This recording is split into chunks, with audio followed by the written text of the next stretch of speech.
بسم اللہ الرحمن الرحیم۔ بہت بہت ملتمس ہوں کہ آپ نے اتنے اہم موقع پر اور اقبال اکیڈمی کے پلیٹ فارم سے مجھے اپنے خیالات کے اظہار کا موقع فراہم کیا۔ علامہ محمد اقبال اور کشمیر ایک موضوع بہت ہی اہمیت کا حامل ہے، اور اس پر میرا خیال ہے کہ نوجوان نسل، چونکہ اس وقت ہمارے سامنے بچے زیادہ بیٹھے ہوئے ہیں، تو ان کو آگاہ کرنے کی بہت ضرورت ہے۔ لیکن اس سے پہلے جو ایک ادنا سے طالب علم کی حیثیت سے علامہ محمد اقبال کو جو کچھ میں سمجھ پایا ہوں، یا جو ان سے کچھ سیکھنے کی کوشش کی ہے یا کرتے رہتے ہیں،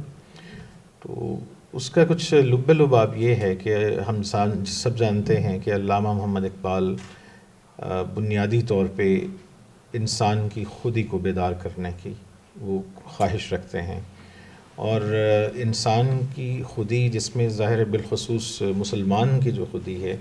اس پر ان کا بہت زیادہ فوکس ہے۔ یقینی طور پہ اقبال کی ساری زندگی اور ان کی جو جد و جہد اور ان کا جو فلسفہ اور ان کے جو کارہائے نمایاں ہیں، وہ سارے انہی چیزوں کے ارد گرد اسی ایک خاص نقطے پر مرکوز ہیں، اور میرا خیال ہے کہ ان کی اپنی زندگی بھی جو اسی کی بھرپور عکاسی کرتی نظر آتی ہے۔ اس پر زیادہ بہتر روشنی تو فلسفہ اقبال کے جو ماہرین ہیں وہ زیادہ بہتر انداز سے اس پہ روشنی ڈال سکتے ہیں، لیکن میں کچھ بنیادی سی باتیں جو میں شیئر کرنا چاہتا ہوں۔ ایک تو یہ ہے کہ علامہ محمد اقبال چونکہ خود بھی ان کی جو گود تھی وہ سپرو تھی اور براہمن جاتی تھی، لیکن ان کے کچھ صدیاں پہلے ان کے خاندان جو تھا وہ کشمیر سے وہ مائیگریٹ کیا تھا انہوں نے، اور پھر وہ سیالکوٹ آباد ہوئے تھے۔ تو اس لحاظ سے اگر دیکھا جائے تو علامہ کا ایک فطری رشتہ بنتا ہے کشمیر کے ساتھ۔ کشمیری خطہ زمین اقبال کی شاعری میں، جیسے ہماری بچی نے بہت خوبصورت انداز سے اس میں انہوں نے اقبال کا ایک چھوٹا سا قطعہ انہوں نے پیش کیا ہے فارسی میں۔ اقبال کشمیر سے یقیناً بہت محبت رکھتے تھے۔ اس کا ایک اظہار تاریخی طور پہ ہم یہ دیکھیں تو اقبال کشمیر کمیٹی کے ساتھ بھی وابستہ رہے۔ جب تقسیم ہند سے پہلے جب کشمیر کی ایک جد و جہد جو وہاں پہ شروع ہوئی،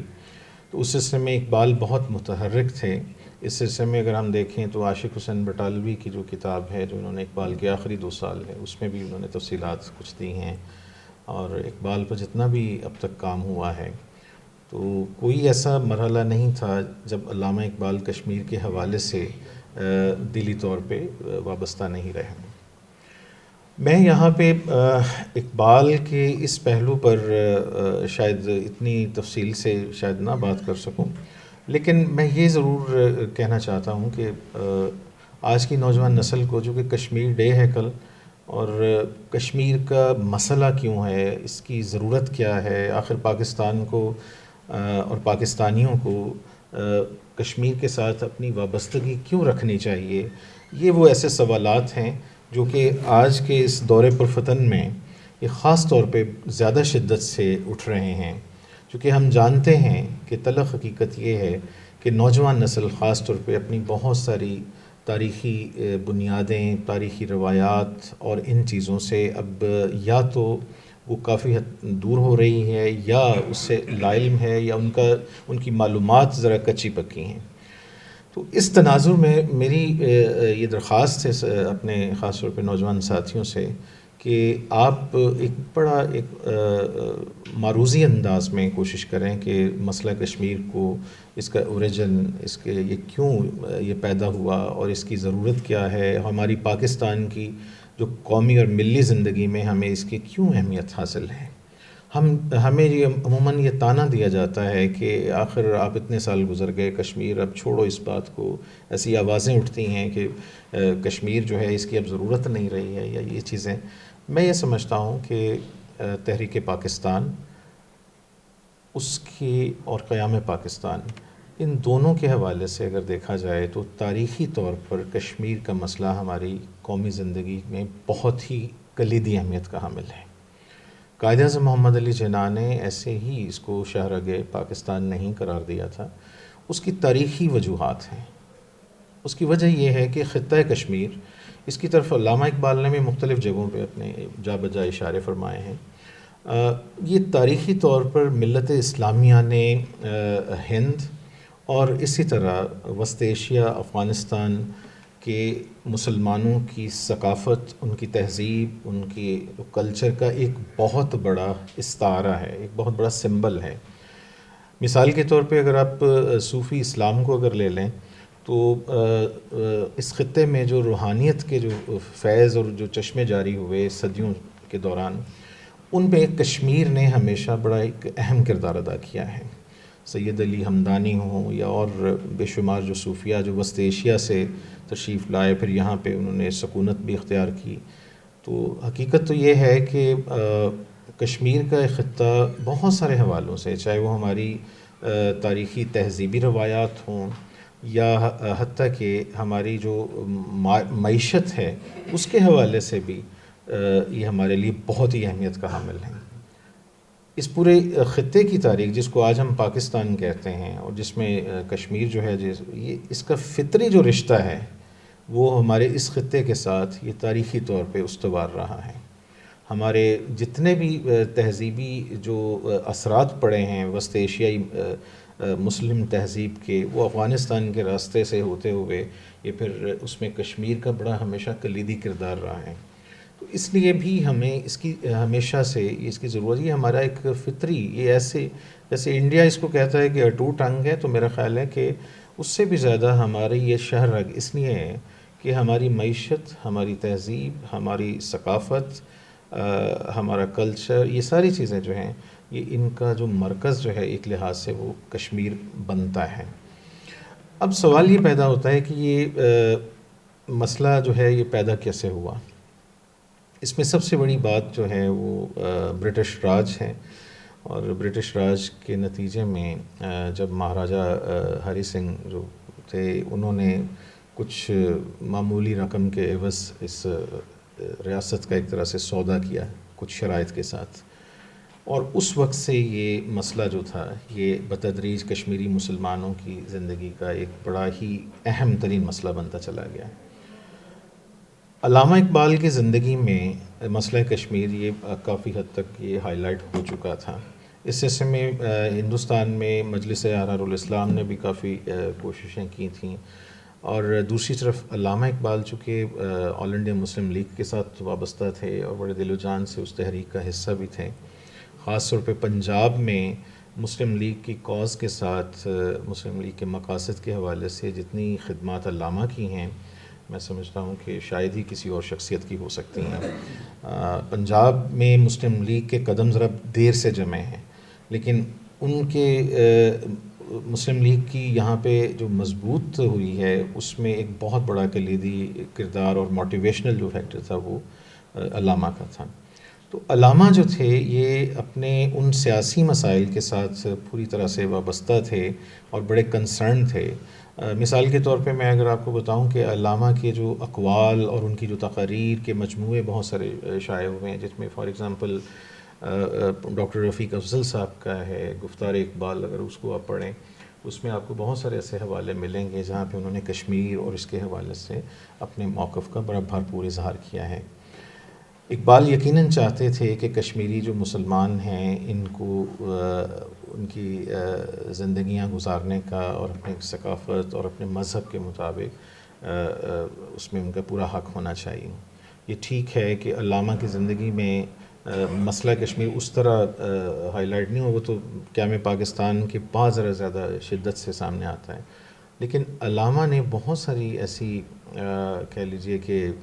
انہوں نے ایک طرح سے ایک رہنمائی کی ہے کہ کشمیر جو ہے یہ ہمارے لیے اور کشمیری مسلمانوں ہی کے لیے نہیں بلکہ اس خطہ کے لیے، یہ جو خاص طور پہ پنجاب کا جو مسلمان ہے اس کے ساتھ اس کی تاریخی وابستگی ہے۔ آپ مثال لے لیں، آج لاہور شہر میں ذاتی طور پہ کچھ ایسے خاندانوں کو جانتا ہوں جو کئی پیڑھیوں سے، کئی واسطوں سے، ان کی کئی نسلیں جو ہیں وہ یہاں پر آباد ہیں، اس لاہور شہر میں آباد ہیں، اور بہت سارے کشمیری خاندان ہیں جو یہاں پہ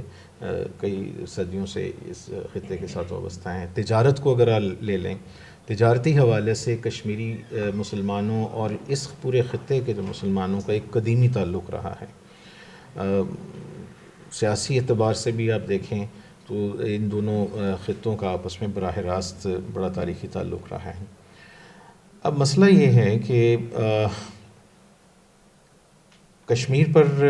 اور اس مسئلے پر میں کسی مقامی رائٹر کا حوالہ دینے کی بجائے ایک انگریز رائٹر کا اگر حوالہ دوں تو شاید ہمارے ایک فطری سی ایک جذبہ بھی ہوتا ہے کہ جو باہر کے جو رائٹرز ہیں ان سے ذرا ہم زیادہ متاثر ہوتے ہیں، حالانکہ بہت سارا ہمارے جو لوکل رائٹرز ہیں انہوں نے بھی اچھا کام کیا ہوتا ہے. لیکن بہرکیف ایلسٹر لیمب ایک بہت اہم ایک رائٹر ہیں، ان کی کتاب ہے کشمیر اے ڈسپیوٹڈ لیگیسی. تو اب تک کے جتنے بھی تاریخی اعتبار سے کشمیر پر جو کتابیں لکھی گئی ہیں ان میں سے ایک یہ اس لحاظ سے مستند حوالہ سمجھا جاتا ہے کہ چونکہ ایلسٹر لیمب نے ان تمام دستاویزات کا بغور مطالعہ کیا ہے اور ان حوالہ جات کے ساتھ انہوں نے کشمیر کے مسئلے کو ایک بڑا آبجیکٹیولی اس کو ہینڈل کیا ہے. تو اس سے بھی یہ پتہ چلتا ہے کہ کشمیر کا جو مسئلہ تھا یہ کوئی پاکستان کا اس پہ جو موقف ہے یہ کوئی معمولی نہیں ہے، یہ بڑا جینین ہے. پاکستان کا موقف سمپل یہ ہے کہ کشمیر پر غاصبانہ قبضہ ہوا ہے اور یہ قبضہ جو ہے ہندوستان نے کیا ہے. چونکہ 3 جون کے پلان جب یہ سامنے آیا ہے اس وقت تک اس بات کی کوئی، حتیٰ کہ مہاراجہ آف کشمیر کو بھی یہ پورا یقین نہیں تھا کہ کشمیر جو ہے یہ ہندوستان میں شامل ہوگا. اس بات کے بڑے تاریخی شواہد موجود ہیں. اور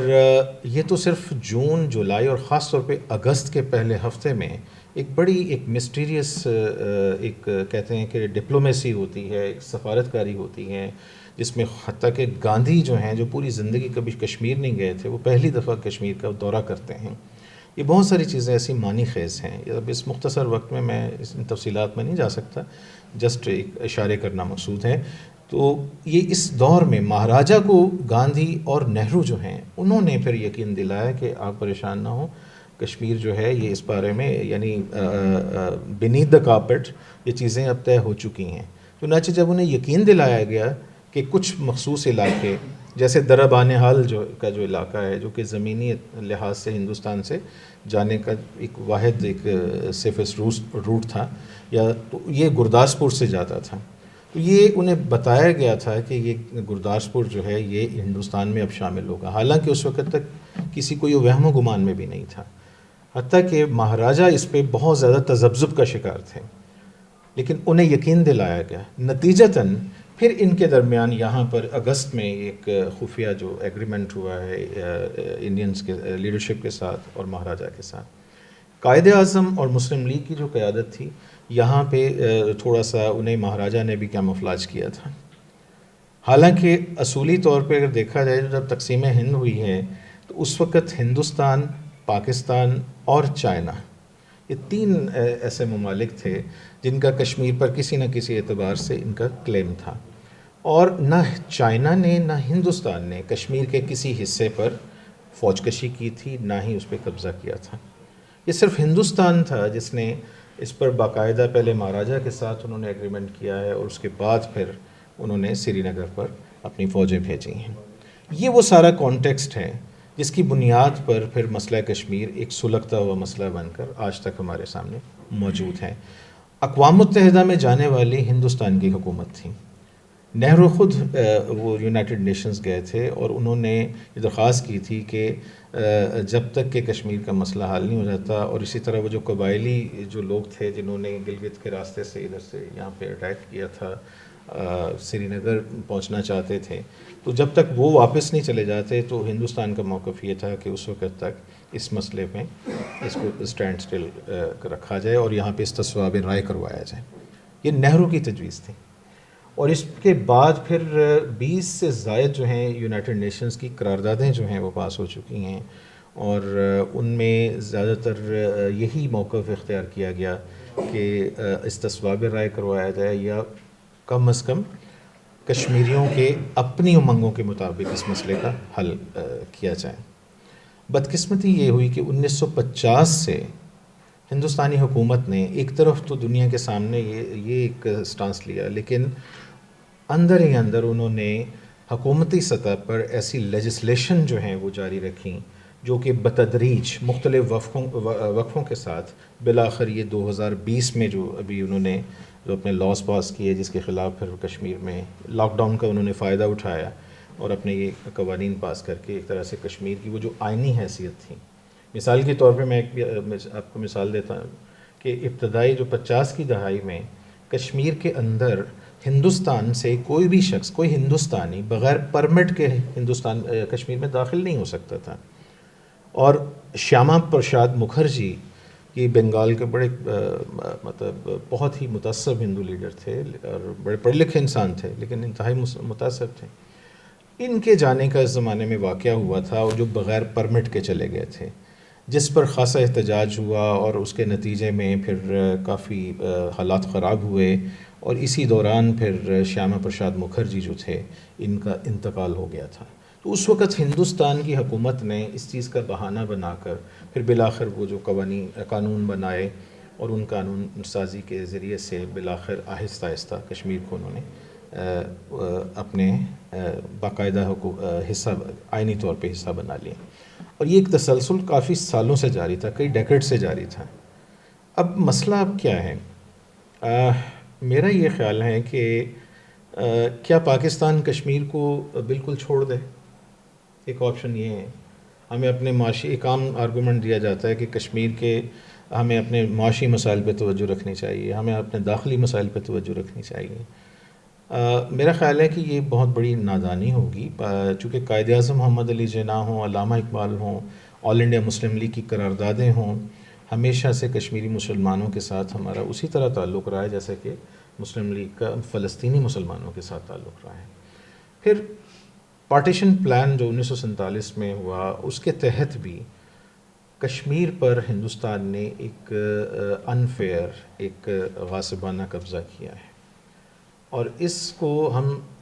ہماری سیاسی طور پر اور جغرافیائی طور پہ ہم یہ افورڈ ہی نہیں کر سکتے کہ ہم اس کو بالکل بھول جائیں اور اس کو کہیں کہ اس کو آزاد بنا دیا جائے یا دوسری چیزیں. چونکہ ایک زمانے میں شیخ عبداللہ جو بہت بڑے لیڈر تھے، شیر کشمیر بھی تھے، لیکن بالآخر وہ بھی پریشرائزڈ ہوئے اور ایک سٹیج پہ آ کے انہوں نے بھی کہا کہ کشمیر جو ہے اس کو انڈیپینڈنٹ ایک اسٹیٹ بنا دیا جائے. لیکن انڈیپینڈنٹ اسٹیٹ کیا ہمارے لیے واقعی اتنا کارگر ہو سکتی ہے؟ سچی بات تو یہ ہے کہ ایک بالکل آزاد یا خود مختار کشمیر یہ خود کشمیریوں کے بھی مفاد میں نہیں ہو سکتا. یہ ایک انتہائی کمزور، ایک کہتے ہیں کہ ایک کٹ پتلی ریاست کے صورت میں سامنے آ سکتا ہے، جس کو اپنی خطے کی طاقتیں اپنی مرضی کے مطابق اس کو استعمال کرنے کی کوشش کریں گی، اور یہ نہ ہی پاکستان کے مفاد میں ہے. تو مختصراً میں عرض یہی کروں گا کہ علامہ اقبال کا جو ویژن تھا کشمیر کے حوالے سے، ان کی جو اٹیچمنٹ تھی اس خطے کے ساتھ، اور اس خطے کی جو تاریخی جو اہمیت ہے، اس کی جو جغرافی اہمیت ہے، جیو اسٹریٹجیکلی ہمارے لیے یہ لازم و ملزوم ہے، ہم اس سے غافل نہیں رہ سکتے. ان ساری چیزوں کا تقاضا یہ ہے کہ کشمیر کے حوالے سے ہم حکومت پاکستان بھی اور ہم سب لوگ بھی ایک مربوط لاہ عمل اختیار کریں اور اس میں عالمی رائے عامہ کو بھی ہموار کریں. ہمیں ڈپلومیسی کے محاذ پہ میں سمجھتا ہوں کہ ہمارا موقف بالکل درست ہونے کے باوجود ہم سفارتی سطح پہ بری طرح سے من حیث القوم ناکام ہوئے ہیں. یہ میں حالیہ ماضی کی شاید نہ بات کروں، لیکن مجموعی طور پہ اگر دیکھا جائے تو پچھلی 7 دہائیوں میں ہم اس محاذ پہ بری طرح سے ناکام ہوئے ہیں. ہندوستان بہت کامیابی سے اس نے اپنا موقف جو ہے بڑی ذہانت سے انہوں نے اس چیز کو آگے پرسو کیا ہے. اس سلسلے میں ہمیں صرف تقریبات اور احتجاجی مظاہرے یا ان سے آگے بڑھ کر کچھ اور کرنا چاہیے. ہمیں قومی سطح پہ یکسو ہو کر اس کا کام کرنے کی ضرورت ہے. میں اپنے ان چند منتشر خیالات کے ساتھ آپ سے اجازت چاہوں گا. آپ کا بہت بہت شکریہ کہ آپ نے مجھے اپنی بات کرنے کا موقع دیا. بہت شکریہ.